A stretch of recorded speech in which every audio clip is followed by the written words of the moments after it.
Fever రావచ్చు. Fever వస్తుంది. First initially చిన్నగా గొంతు నొప్పితో వస్తుందండి. ఆ గొంతు నొప్పి వచ్చి వాళ్ళకి జస్ట్ అప్పర్ రెస్పిరేటరీ కాఫ్ లాగా ఉంటుంది, ముక్కు కారడము ఇలాంటివన్నీ ఉంటుంది. సో ఏ వైరల్ ఫీవర్ అయినా ఫస్ట్ ఈ సింపుల్ సిమ్టమ్స్తో స్టార్ట్ ఉంది. ఫస్ట్ ఏమంటుందంటే 1 day బిఫోర్ మెలేస్ లాగా ఉంటుంది, అంటే వాళ్ళకి ఒళ్ళు నొప్పులు ఉంటుంది. దాని తర్వాత వాళ్ళకి జ్వరం వస్తుంది, మళ్ళీ దాని తర్వాత వాళ్ళకి గొంతు నొప్పి, ముక్కు కారడం అవన్నీ ఉంటుంది.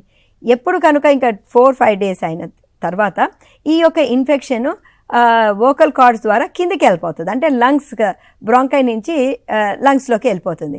అప్పుడు వెళ్ళినప్పుడు ఫస్ట్ పైననే ఉన్నప్పుడు పొడి దగ్గు ఉంటుందండి, రాత్రిపూట ఎక్కువగా పొడి దగ్గు ఉంటుంది.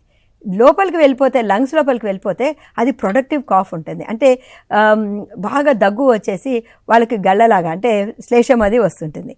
ఆ స్ఫూటము అది ఇంకొకటి.